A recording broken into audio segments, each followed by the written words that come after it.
Hola, ¿qué tal? ¿Cómo estás? Bienvenido a diseñowebacus.net. Mi nombre es Hugo Delgado. El día de hoy vengo a compartirte un tema muy interesante y polémico cuando estamos aprendiendo diseño web, y es saber distinguir en qué momento utilizar una clase y un ID. Es muy común ese tipo de dudas o planteamientos cuando estamos apenas aprendiendo en esta área de la web. A mí me tocó también. Entonces me gustaría compartirte el día de hoy, saber en qué escenarios implementar uno u otra técnica, ¿sale? Vamos a revisar primero que nada la teoría a través de una diapositiva que tengo preparada para ti. Bueno, vamos a aprender a distinguir la diferencia y también te compartiré algunos ejemplos de uso para este tipo de atributos que implementamos en los tags de HTML. También puedes conocerlos como selectores de clase o selectores de identificador, como tú quieras nombrarlos. Vamos a comenzar primero con el atributo ID. Sí, nos dice que el atributo ID de HTML se utiliza para especificar una identidad única para cada elemento HTML. No puede haber más de un elemento con el mismo ID en un documento web. Quiere decir que solamente puede existir un ID en una página web, ¿sí? Para un elemento en particular.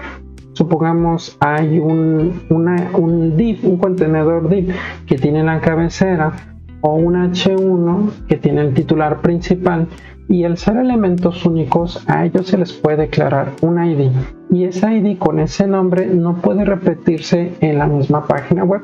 Se puede replicar en otras páginas distintas, pero no así en ese mismo documento, ¿saben? Muy bien, la sintaxis del ID nos dice que el atributo ID se puede utilizar en diferentes estándares, como por ejemplo en HTML, en CSS o en JavaScript. Y su sintaxis para el ID, para el HTML, se utilizaría de la siguiente manera. Aquí te pongo de ejemplo un div, pero también pudiera aplicarse a un párrafo, o pudiera aplicarse a una etiqueta spam, a una lista o a cualquier elemento del HTML, ¿sí? Y se declara con el ID, el signo de igual y entre comillas dobles el nombre con el que vas tú a identificar a ese elemento en específico. Puede ser un nombre en español o un nombre en inglés, como tú decidas. Si es una palabra, recomiendo que todo esté en minúsculas y que inicie siempre con una letra y no con número. Puede tener números, pero los números tendrán que ir al final. Ahora bien, si es un ID pero lo vas a utilizar con CSS, la forma de declararlo es con el numeral, ¿sí? También conocido como cucaracha, hashtag, signo de gatos, como tú quieras nombrarlo, pero esta es la forma de utilizarlo en CSS. Y con JavaScript se utiliza la función getElementedById, donde tendrías que poner en el paréntesis el nombre de dicho identificador. Las características del ID sí vendrían a ser que son elementos identificadores únicos. Cada elemento puede tener un solo ID y cada página puede tener un solo ID de elemento con ese ID, ¿sale? Entonces te quiero dar a entender que como lo comenta aquí esta diapositiva, que todos los tags, ¿sí? Como te decía, un párrafo, un hipervínculo, una lista, un div, cualquier elemento puede tener IDs, pero solamente puede haber un identificador con ese término por página, ¿sale? Esa es la diferencia de las clases. Las clases se pueden estar replicando en la página, pero el ID solamente se utiliza con ese nombre una sola vez. Ahora bien, vamos a ver lo que son las clases o los atributos de las clases. Nos dice que el atributo de la clase o class se utiliza para especificar una clase a un elemento HTML, y también varios elementos HTML pueden compartir la misma clase, ¿sí? Esa es la diferencia entre el ID y el class. La clase puede estarse replicando varias veces y el ID solamente una sola vez. La sintaxis para las clases vendrán a ser lo siguiente. El atributo clase se puede utilizar en diferentes estándares, como al igual que el ID. Tanto puede utilizarse en HTML, en CSS y JavaScript, pero veamos cómo es que se declara su sintaxis en cada uno de estos lenguajes. Con HTML también aplicado a cualquier tag. Aquí yo te pongo de ejemplo un div. Se utiliza el atributo class y al igual que el ID, el signo de igual y entre comillas dobles el término con el cual tú quieres nombrar a esta clase. Ahora bien, si utilizas CSS, se utiliza el punto decimal y acompañado del nombre de tu clase. En caso de que sea JavaScript, se utiliza la función getElementByClassName. En el paréntesis, ahí tú tendrás que declarar el nombre de tu clase, ¿sale? Ahorita te voy a poner a continuación unos ejemplos. Tal vez ahorita a nivel teórico sea un poquito confuso, pero ya que lleguemos a la parte de los ejemplos, te darás cuenta de que es más simple y sencillo de lo que imaginas. Las características de las clases vendrían a decirnos que no son únicas. Quiere decir que se pueden estar repitiendo varias veces en la misma página web. Como nos dice aquí, se puede utilizar la misma clase en varios elementos. Y también puede utilizar la misma clase en el mismo documento web. Quiero decir que el nombre de una clase en particular, tú, por ejemplo, negrita cursiva, ¿sí? Pudieras tener una clase llamada con ese nombre, pudieras aplicarla tanto a un párrafo como a un elemento de lista, como una etiqueta spam, como un input de un formulario, ¿sí? Pues eso es lo que nos da a entender esta diapositiva. Esa misma clase la puedes utilizar en varios elementos, en varios tags HTML y también puede estarse replicando varias veces en la misma página. Muy bien, la diferencia entre una clase y un identificador dice que varios elementos HTML pueden usar un nombre de clase, mientras que un identificador solo debe de ser usado por un elemento HTML dentro de la página, ¿sale? Es un poquito más de lo que ya habíamos mencionado anteriormente. Ahora sí, vamos directamente a algunos ejemplos para hacer demostración de esto que estamos mencionando. Y voy a apoyarme de Sublime Text para poder compartirte algunos ejemplos que nos van a servir en esta ocasión, ¿sale? Entonces voy a utilizar Sublime y voy a guardar un documento nuevo en nuestra carpetita de ejercicios que tenemos en el escritorio. Voy a nombrarlo como classid.html. Puedes ponerle el nombre que tú quieras. Yo ahorita para identificar a este ejercicio lo nombro así. Una vez que ya esté guardado, voy a poner las etiquetas HTML con HTML tabulador y nuestro editor nos ayuda en poner las etiquetas básicas. Vamos a poner nuestro título principal, ¿sí? Voy a declarar el tema del día de hoy que vendría a ser acá, diferencia entre clases y IDs. Es lo que vamos a aprender el día de hoy. Nuestra línea divisora, nuestra línea horizontal.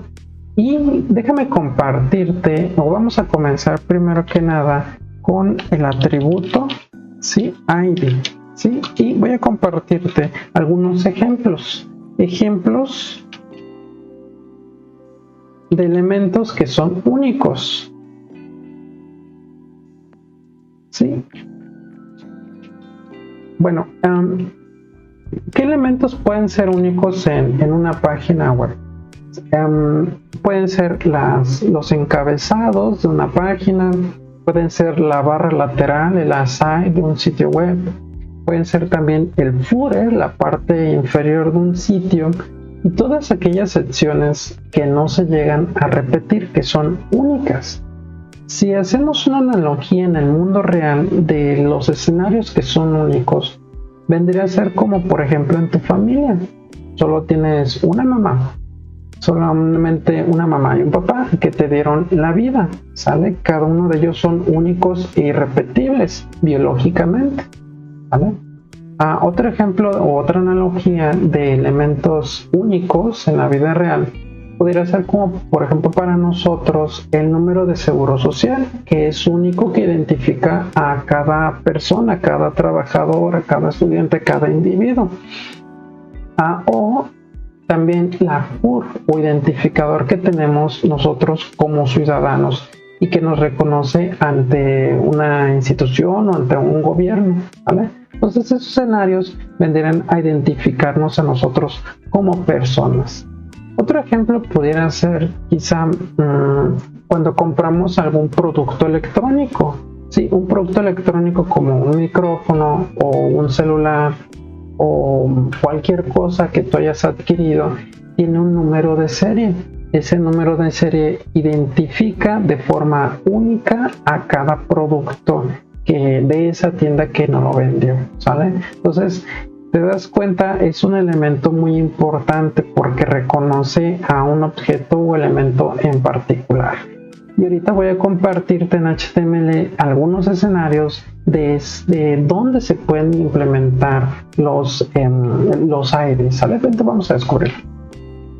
Bueno, te decía que algunos ejemplos o escenarios pudieran hacer los siguientes. Déjame te pongo por acá una listita, ¿sí? Una listita de ejemplos donde yo en lo particular los he implementado. Uno de ellos pudiera ser con la etiqueta semántica header, ¿sí? ¿Sí? Aquí tú pudieras agregarle un ID y llamarlo cabecera. Sí, comúnmente el header es la parte superior de un sitio web. Déjame te pongo un ejemplo de ello. Sí, de hecho nosotros en nuestro sitio web lo implementamos. Mira, el header vendría a ser toda esta sección, toda esta parte, donde está el logotipo, las redes sociales, el menú de navegación, las migas de pan, todas estas partes. Esta sección de header es única y no existe otro header. ¿Sí? No tengo yo otro header ni en medio, ni al lado, ni abajo. Es una sección única que solamente tiene este sitio web. Y si te das cuenta, ese tipo de estándares, ¿sí? Se respetan, son convenciones en el diseño web. Sería poco convencional que un sitio tuviese dos headers, ¿sí? O se replicara el logotipo varias veces. Entonces son escenarios poco convencionales, extraños, que causarían en el usuario confusión. Entonces, al ser únicos, ahí es donde puede aplicar el identificador. Bueno, volviendo acá, pudieras apoyarte de lo que es esta etiqueta nueva de HTML5 o bien también a través de un div. ¿Sí? En cualquiera de los dos casos, pudieras tú estar aplicando la cabecera. ¿Sale? ¿Vale? Si yo ahorita accedo a mi ejercicio, ¿sí? En nuestra carpetita ejercicios, desafortunadamente no voy a poder visualizar la representación de estos IDs porque esta es, digamos, como una palabra reservada, por así decirlo, para el navegador. No puede reproducirlos en pantalla. Ahorita solamente con fines prácticos, si quisiéramos representarlo más para que tú lo veas, pudiéramos apoyarnos de entidades por nombre para poder solamente visualizar estos tags en el navegador, ¿sale? Esto no te recomiendo que lo hagas tú ya a nivel de producción, solamente es para que tú puedas visualizar estos elementos, ¿sale? A modo de ejemplo. ¿Qué otros elementos te imaginas que pudieran ser únicos en una página web y que no se repitan? Tal vez la sección de navegación. Sí, esta es otra etiqueta de HTML5 llamada nav, está enfocada a la navegación, ¿sale? Donde pudiera representarse de esta manera o también con un div tradicional.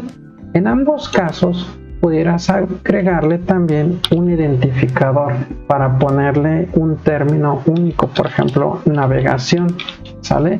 Ya sea que lo implementes de esta manera o de esta manera, pero no recomendaría utilizar los dos con el mismo identificador. De hecho, eso nos causaría una confusión en el navegador, ya sea utilizar una o la otra, ¿sale? ¿Vale? Pero ahorita yo solamente te estoy compartiendo que en qué escenarios puedes tú utilizar ya sea una técnica o la otra. La primera, la de nav, se utiliza esta cuando tenemos navegadores modernos, cuando un usuario está utilizando un navegador o dispositivo moderno. Ya los navegadores modernos pueden interpretar HTML5 sin dificultades. pero si hay usuarios que todavía navegan con dispositivos viejitos, sí necesitamos el tradicional XHTML, ¿sí? O HTML4, donde se utilizaban los tags divs o contenedores divs, ¿sale? ¿Vale? Pero yo te pongo ejemplos de uno u otro escenario, ya tú decides cuál implementar. Otra sección que también pudiera ser única en una página web es el aside. El aside es la barra lateral, esta que tenemos aquí, mira, donde nosotros ponemos los elementos de navegación, enlaces para publicidad, videotutoriales, que precisamente los que estás viendo ahorita, algunas frases de motivación para ti, para mis alumnos, las categorías, si es un sitio de e-commerce, quizá los productos más destacados. Si es un sitio de servicios, quizá los tipos de servicios, los horarios de atención de la empresa, todo eso relacionado con el giro del negocio, pudieras ponerlo en el aside. Y pues el aside también es una barra única, comúnmente se coloca por convención en la parte lateral derecha. ¿Sí? Hay sitios que tienen doble aside, pero comúnmente es más común tenerlo al lado derecho, ¿sale? Entonces, al ser único, pues ahí es donde también pudiera aplicar el ID, ¿sale? Entonces, déjame compartirte acá cómo pudiéramos aplicarlo. Ya sea que utilizaras etiquetas modernas, ¿sí? De HTML5 como el aside o también con el tradicional div, en cualquiera de los dos, el uno o el otro. Pues pudieras ponerle también el término aside, sí, o en español, barra lateral, o como tú decidas, ¿sabes? Ya decides qué término implementar. Y voy a poner otra vez las entidades por nombre para reemplazar.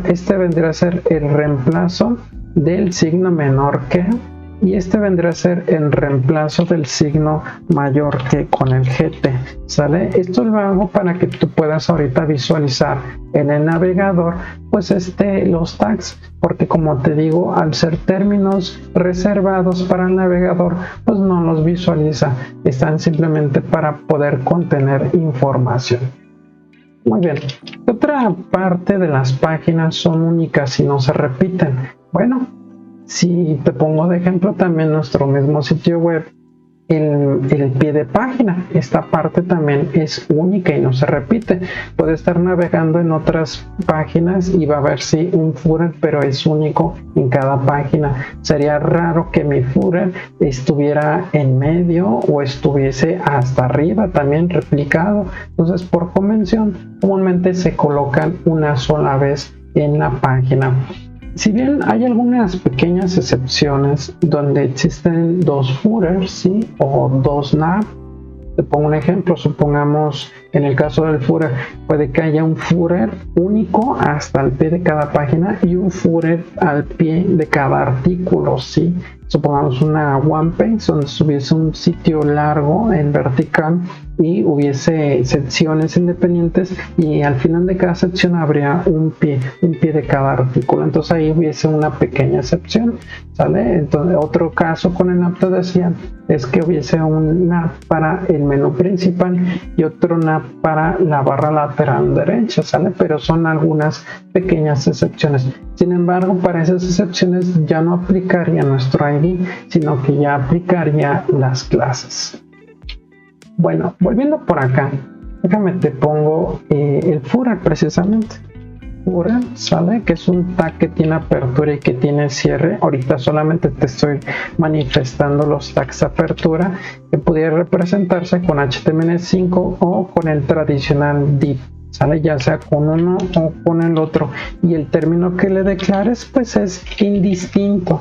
Puedes ponerlo en español o en inglés, como tú así lo decidas. Y voy a volver a representar las entidades por nombre, tanto del menor que, recuerda, es con LT, ¿sí? Y con el mayor que es con GT. Muy bien, vamos a darle un vistazo. Y ahí vamos a dar refresh y ahí está, ¿sale? También nuestro footer. Otra sección que también es única, ¿sí? Y que de repente hay debate, sobre todo en temas SEO, es el H1. El H1 es el encabezado principal el titular del sitio que nos pone un ejemplo o una descripción breve de lo que trata dicho artículo. Y está basado o está pensado antiguamente en los periódicos. Si recuerdan, las portadas de los periódicos tenían un titular muy grande, un texto grande que predominaba sobre los demás encabezados o titulares. Déjame buscar por ahí en Google un ejemplo para que le des esta referencia o importancia al H1 y te darás cuenta de que en los periódicos bien establecidos y diseñados siempre existía un titular que predominaba en tamaño de texto. Mira, vamos a buscar tantito en Google.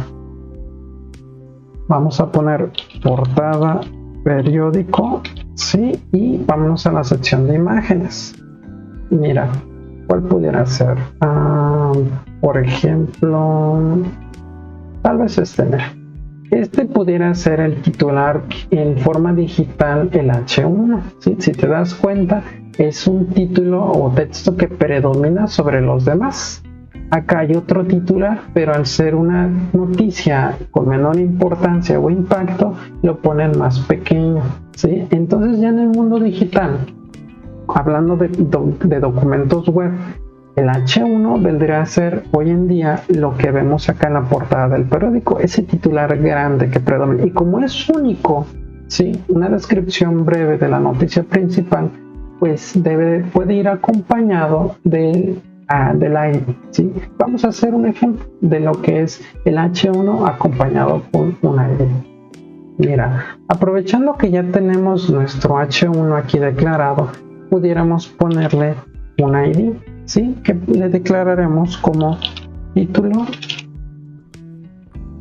principal.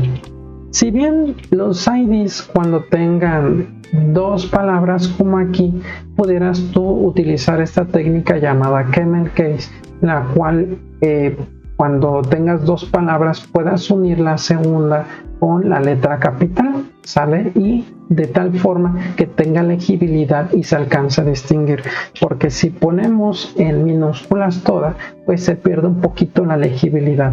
Y esta técnica llamada camel case, porque simula las jorobas de un camello, ¿sí? O un dromedario, te pone o distingue perfectamente esta segunda palabra. Otra técnica, cuando tengas dos o más términos en un identificador, y también aplica para las clases, es que pudieras poner un guión medio, y de esta forma también tienes esa legibilidad que a ti te gustaría, ¿sale? Ya sea con una u otra técnica puedes trabajar, pero yo te recomendaría que te propusieras firmemente una en particular y trabajaras todo el tiempo con eso, porque si esas combinaciones en una misma página, pues vas a ver un desorden y va a haber inconsistencias. Entonces, ya que elijas una u otra técnica, siempre implementala para los nombres de los IDs o los nombres de tus clases. Muy bien, aquí ya le voy a poner este ID con la técnica camel case. Y voy a apoyarme de la etiqueta style de HTML para ponerle unos atributos estéticos. Decíamos que el ID en HTML se declara de esta manera, con un ID. Este es un atributo y aquí está el valor del atributo. Y en CSS se declara con la cucaracha, también conocido como numeral, signo de gatos o hashtag, como tú lo quieras nombrar. Y debe de coincidir el mismo término o string que nosotros declaramos. Aquí debe de ser exactamente el mismo acá. Entre la cucaracha y el nombre del ID no hay espacios, va todo junto. Y lo mismo acá, va todo junto y pegado, ¿sabe? Esto te lo digo porque de repente cuando veo los ejercicios de mis alumnos, hacen esto, mira. Ponen espacios. ¿Por qué? No lo sé. O de repente hacen esto. ¿Sí? Entonces puede que el navegador no lo alcance a interpretar muy bien. O también hacen esto. ¿Sí? O este. Entonces los espacios no los interpreta el navegador. Hablando de los IDs, ¿sí? Debe de estar todo junto o unido con el guión medio. Muy bien, ya que coincidió nuestro identificador en HTML y en CSS, ahora vamos a ponerle ciertos atributos estéticos para poder distinguir aún mejor a nuestro título principal. Vamos a cambiarle la tipografía a a nuestro titular. Ahorita, si recuerdas, la tipografía por default es Times New Roman, sí, pero ahorita yo la cambié por una que se llama Impact, ¿sale? ¿Vale? Ahí ya la pusimos con otra tipografía para que predomine aún mejor. Y luego vamos a poner con letter spacing un espaciado entre cada letra. También le pondremos un color gris, ¿sí? Con el número del diablito a esa tipografía y un tamaño de fuente un poquito más grande de 3M con una unidad relativa para obtener este efecto, ¿sale? Ve qué bonito se ve que la diferencia y lo hacemos predominar sobre los otros encabezados. Este es un H2, este es un H3, ¿sale? Hay que siempre darle su respeto y su jerarquía al H1. Y quise hacer este ejemplo para que supieras en qué escenarios puede utilizarse el ID. Como te decía, puede haber varios elementos que se repitan. Por ejemplo, el H2 puede haber múltiples H2, múltiples H3, H4, 5 hasta el 6 y puede repetirse varias veces, pero en cuestiones de SEO se dice que solamente puede haber un H1 y para ese elemento único que encaja perfectamente un identificador, ¿sale? ¿Vale? Muy bien, vamos a hacer otro ejemplo.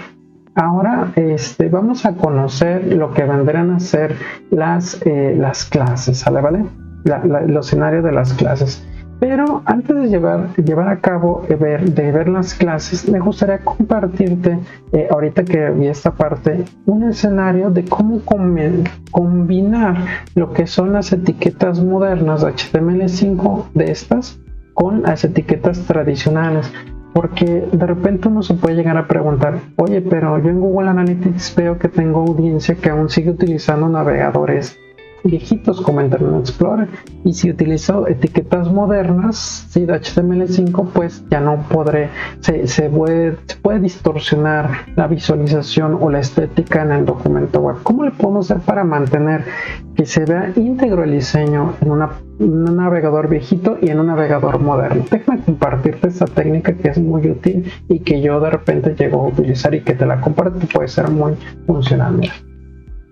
En el caso de los encabezados pudieras hacer algo así. Pudieras poner con HTML5 en encabezado, porque esto le dice al navegador y al motor de búsqueda que aquí habrá elementos propios de un encabezado.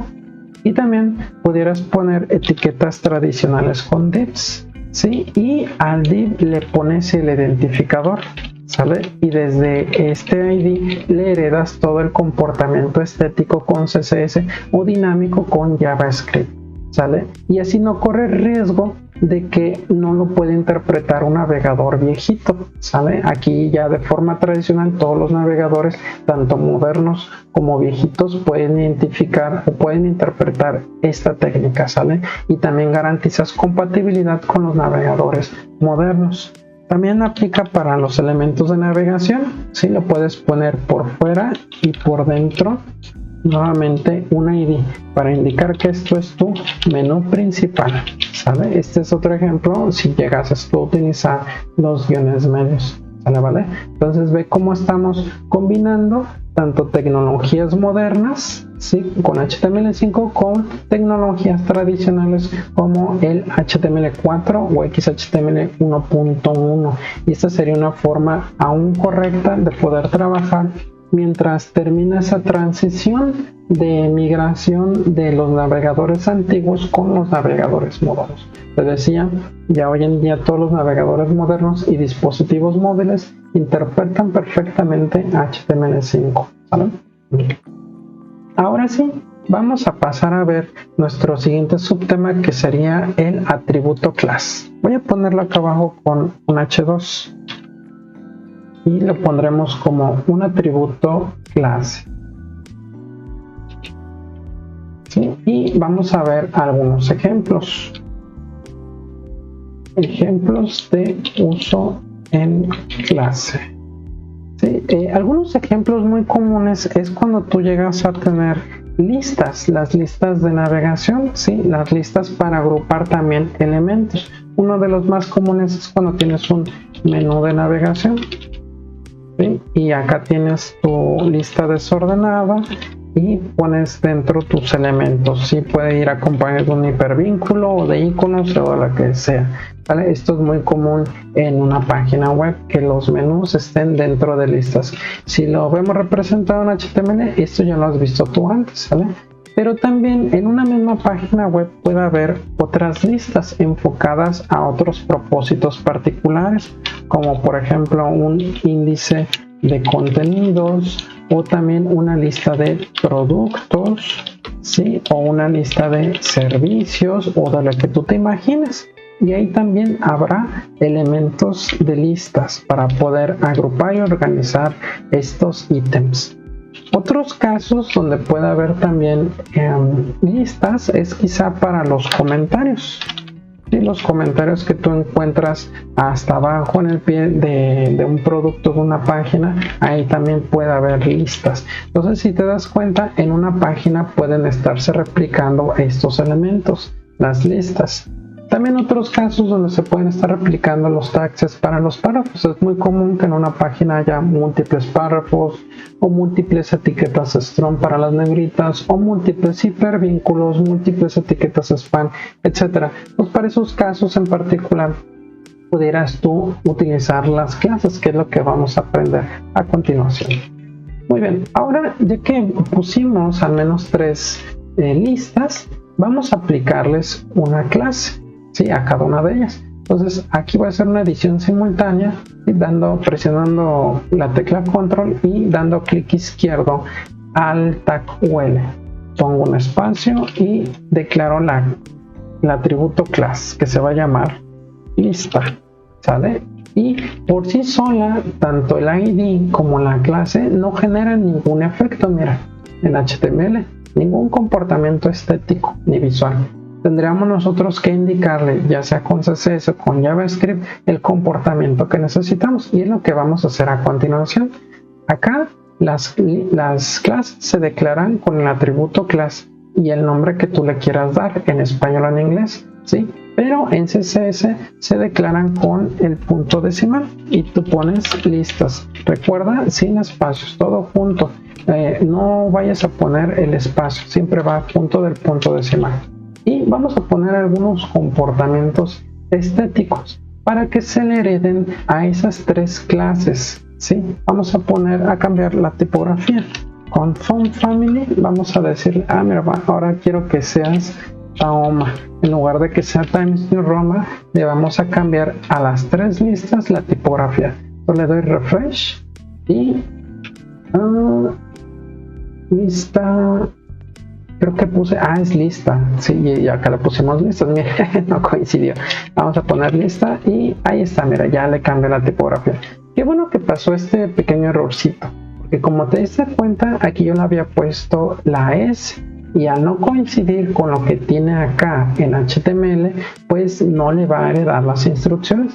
Voy a dejarlo con el error como lo tenía hace ratito, ¿sí? Voy a darle refresh y si te das cuenta no se heredan esas instrucciones, que es el cambio de tipografía. Entonces, por un pequeño errorcito o omisión que tengamos, no va a funcionar. Qué bueno que pasó ese detallito.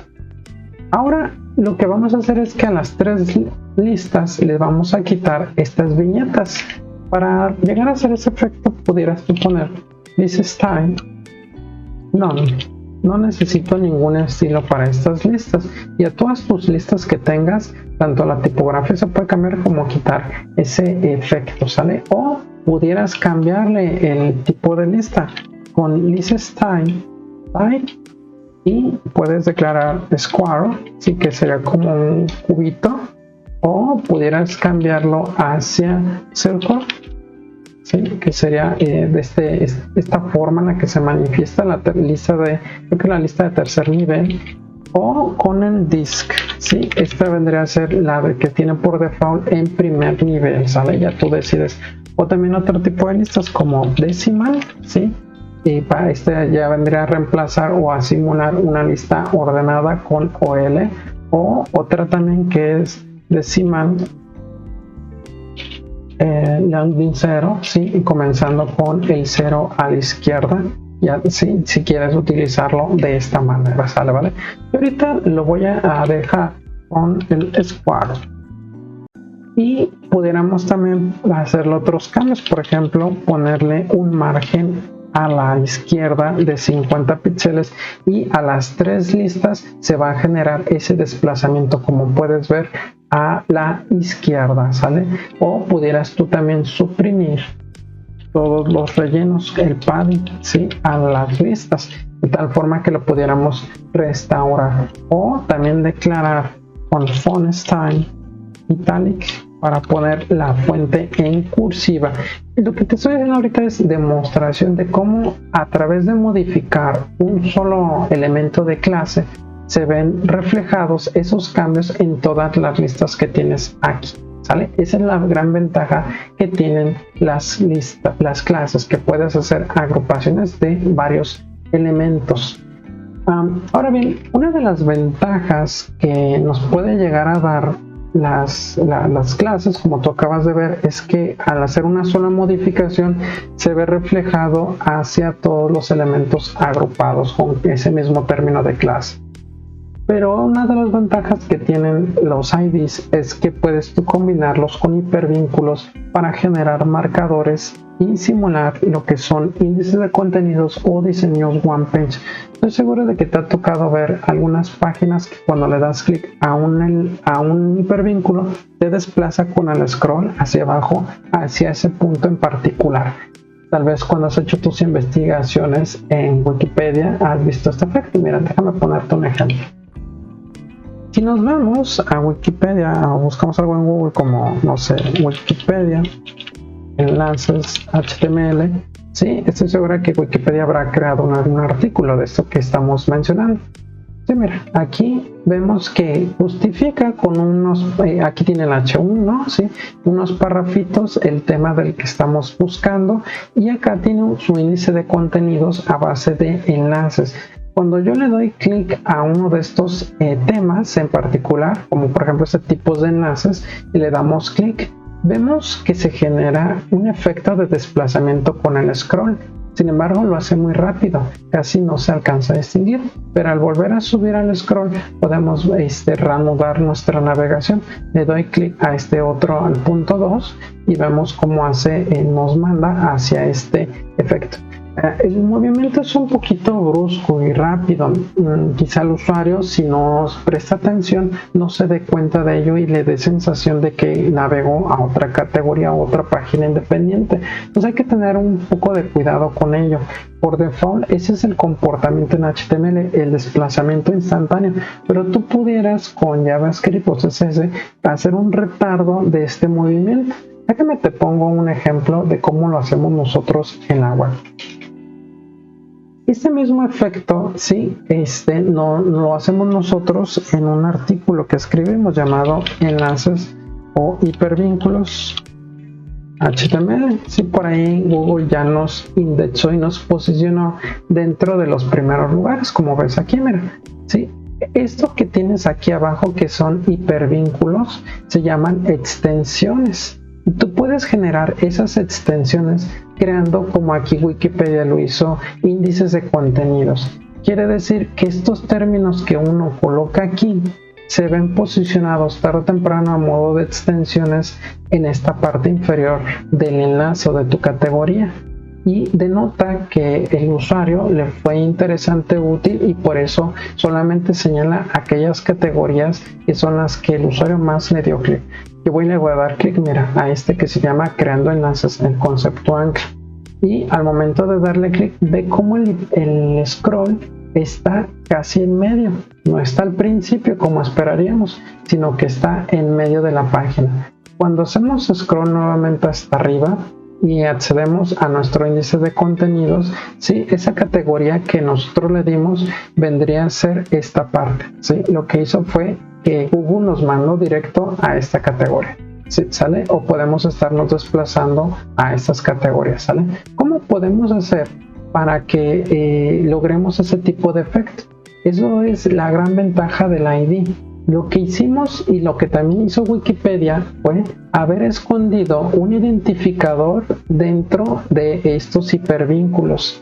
y pusimos un marcador en cada titular H2, de tal forma que hubiese una relación entre este hipervínculo en particular y este encabezado, de tal manera que cuando el usuario le dé clic, lo desplace a esta parte, ¿sale? ¿Vale? Y es lo que me gustaría compartirte a continuación. Bueno, voy a poner, ¿sí?, aquí en nuestro menú de navegación, supongamos que el usuario le ponemos aquí un hipervínculo, ¿sí?, y lo mandamos hacia la sección de comentarios que tenemos más abajo, ¿vale? Y ponemos aquí comentarios. Entonces el usuario lo visualizaría a modo de hipervínculo, como ves aquí. Nos hizo falta cerrar el hipervínculo. Ahí está, muy bien, ahí está. Y pues la intención es que nos desplace acá, pero como el desplazamiento es muy cortito, no se distinguiría. Vamos a simular que sea una página muy larga, como la de Wikipedia, ¿sale? Que está larga, o como la de nosotros también, que está un poquito larga. Entonces vamos a ponerle un identificador a esta sección, ¿sale? Vamos a ponerle comentarios, ¿sí? Y ahora voy a ponerle con CSS comentarios, ¿sí? Y pondremos un margin top de, no sé, tal vez unos 2000 píxeles, de tal manera que me ponga el scroll muy largo, como puedes ver aquí, ¿sale? La sección de comentarios simulamos que está hasta abajo y aquí en medio pudiera ver cualquier cosa, comúnmente el contenido de la página. Entonces yo cuando le doy clic a este hipervínculo, puedes apreciar que el scroll me desplazó hasta allá, como puedes ver, lo mismo que sucedió con Wikipedia, ¿sale? Entonces pues aquí ya lo que hicimos nosotros fue relacionar a base de un identificador, ¿sí?, que declaramos. Este es nuestro marcador en el hipervínculo, ¿sí?, pero acá pusimos nuestro identificador con el ID. Esa es otra de las funcionalidades que llega a tener el ID. Entonces te das cuenta de que es más útil de lo que nos imaginamos, a pesar de que se utiliza en ocasiones muy puntuales, pero combinado con los hipervínculos le da esta utilidad que ya viéndolo reflejado en los motores de búsqueda en Google puede potencializar y llamar más a una atención y ser útil para el usuario, ¿vale? Ahora, para terminar, me gustaría ponerte una situación un poquito conflictiva en donde el navegador tiene que tomar una decisión de un escenario donde quizá estamos conflictuando instrucciones, donde a veces es muy común que cuando estamos aprendiendo con una clase le ponemos un atributo a un elemento en particular y con un ID le ponemos atributos totalmente distintos a ese elemento y a veces no alcanzamos a distinguir porque no respeta esos cambios que estamos realizando. Pero ahorita con este ejemplo se va a esclarecer esto que estamos mencionando. Mira, te pongo aquí un escenario. Supongamos aquí nuestras listas, como puedes ver, todas tienen ya un comportamiento en particular, cursivas, una tipografía, ¿sale? Todas tienen un comportamiento. Si quisiéramos que, por ejemplo, esta lista, que es la de índice de contenidos, tuviese una tipografía distinta a las tres listas, ¿sí?, lo tendríamos que hacer a base de un identificador.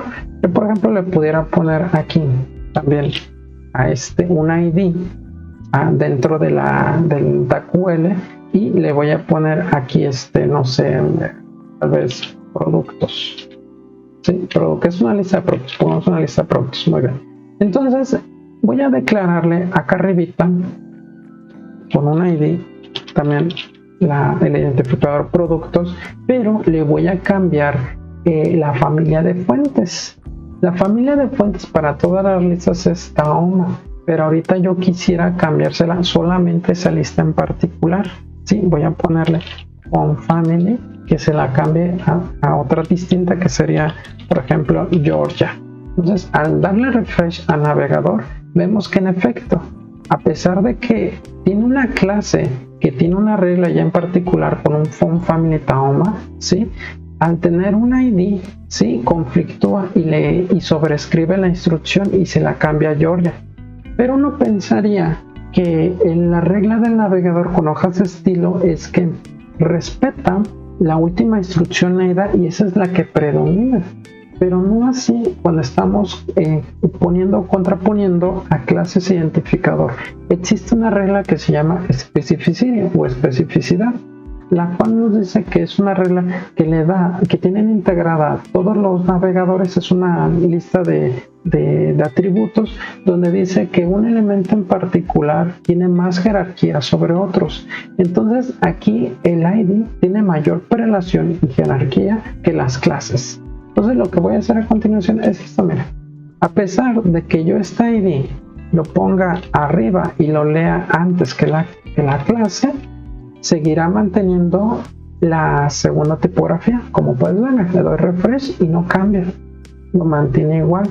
¿Sale? ¿Por qué? Porque el ID tiene una jerarquía y respeto superior con respecto a las clases. Entonces, si tú te ves en un escenario así conflictivo, donde hay dos elementos que no te respetan tu instrucción, a pesar de que sea la última declarada, puede ser por un tema de especificidad, donde el navegador ya tiene integrado que hay algunos elementos que tienen mayor jerarquía sobre otros. Esa es otra ventaja que también tienen los IDs, ¿vale? Ahora bien, me gustaría cerrar mi tema del día de hoy poniéndote una analogía también en el mundo real de las clases y los IDs. Supongamos, mira, por aquí tengo un producto, puede ser cualquier producto, el que tú quieras, un teléfono, unos audífonos, o en este caso foco o lo que sea.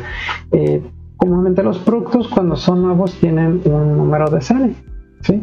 Ese número de serie pues lo tienen todos los productos en el estante de la tienda. Entonces, cuando la tienda decide hacer un cambio en el precio del producto, por ejemplo, en sus características, hace un solo cambio. El número de serie sería para nosotros como las clases. Como tú pudiste ver, al hacer un cambio se ve reflejada en todas las demás clases que comparten ese mismo término. Ahora bien, ¿cuál sería el ID hablando del producto? Sería su número de serie. El número de serie de cada producto es único, ¿sí? Y no va a cambiar, y que identifica a cada producto en particular. ¿Sale? Y ese lo asigna el fabricante. El número de serie lo asigna posiblemente la tienda, y el número de serie lo asigna el fabricante, y es único para cada producto. ¿Sale? ¿Vale? Ojalá y te hayan servido estos ejemplos que te puse en esta diapositiva y en estos ejercicios, disipando un poquito lo que son las dudas de en qué momentos utilizar las clases y los IDs. Pues bueno, no me queda más que despedirme y agradecerte por el favor de tu atención. Nos andamos viendo en otra ocasión, y pues me dio mucho gusto que me acompañaras en otro video. Cuídate y nos vemos hasta la próxima. Hasta luego.